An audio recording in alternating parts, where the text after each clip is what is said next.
All right, so AIM 6.9, how did communism impact China?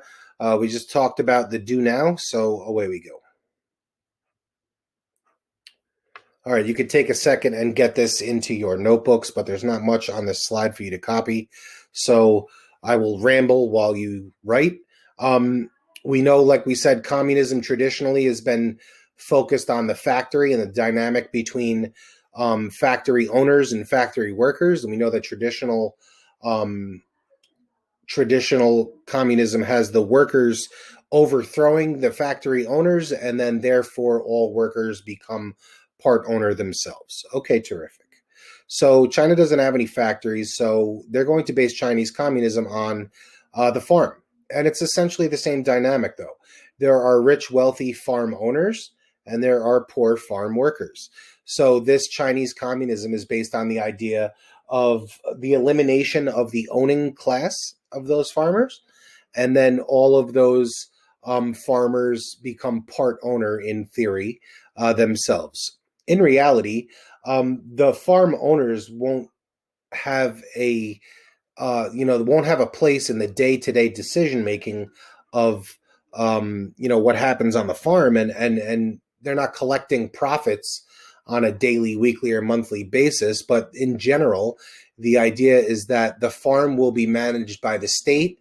The state is made up of the people, therefore the people control the farm, and that is the logic that will support this movement. So this movement is kind of spearheaded by a guy who is larger than life figure in global history named Mao. So take a second here, and we'll continue in a second.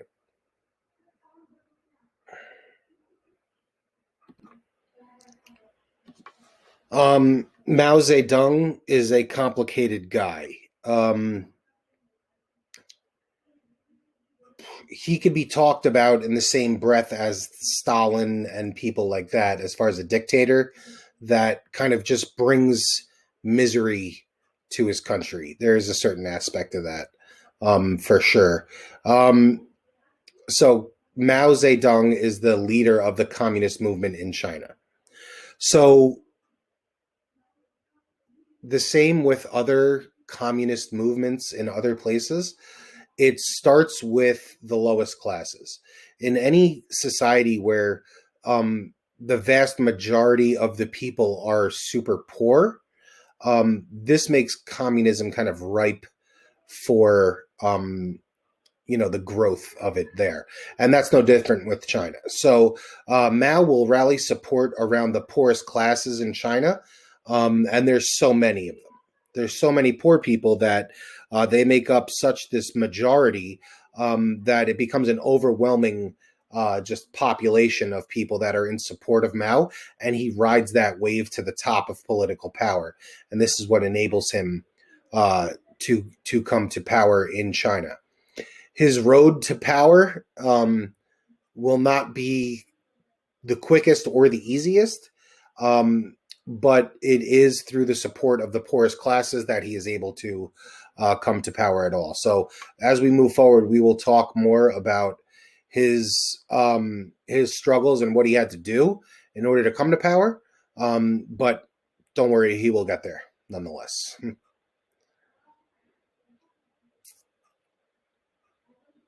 All right, I'll give you a second.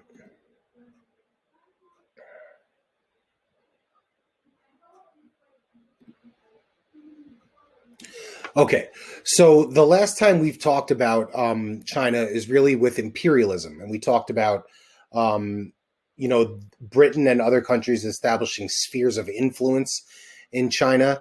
We talked about the Opium War, and then we talked about the nationalist movements that started in China, like the Boxer Rebellion and the Taiping Rebellion. And an outgrowth of those rebellions is the birth of the Chinese Nationalist Party, which is called the Kuomintang. So the Kuomintang is in control of China during and before Mao's rise to power. So Mao's communist group will come into kind of direct conflict with the nationalist controlling party called the Kuomintang. So that's kind of the deal. So This conflict between them, and we say conflict, it's more of an ideological conflict. Again, Cold War, right? But there is some violence between them for sure. Eventually, the Kuomintang identifies Mao as a threat to their power, and they start to close in on him. So when Mao and some of his earliest supporters are kind of hiding out in this territory, you can see in the map, um, on the bottom right of this slide, this is kind of where Mao's communist group's home base is. Um, the nationalists kind of close in on them, and they're prepared to kind of take Mao into custody or something worse than that. And under cover of darkness, Mao and his crew kind of slip past these nationalist people, the group that is closing in on them, and they start what's called the Long March. The Long March is a 6,000-mile trek that Mao will lead his communist group on to escape the Kuomintang that is closing in on him. 6,000 miles is, if we were to walk to Los Angeles and back, it's really far. And they do it on foot, and they're running for their lives, essentially. But this also becomes kind of a propaganda tour of sorts for Mao also, because as he is running from the Kuomintang, he is gaining more and more support and more followers as he goes.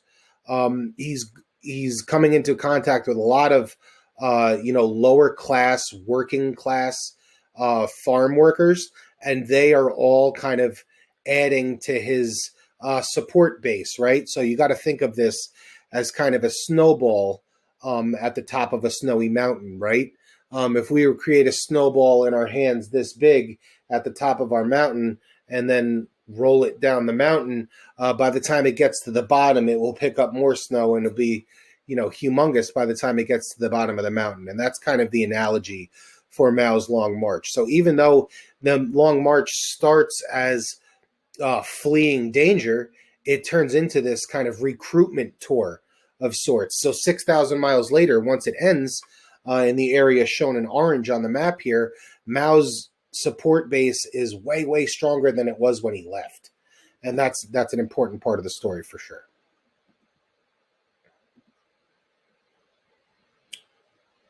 All right, so that's it for the notes. Just give me a second here.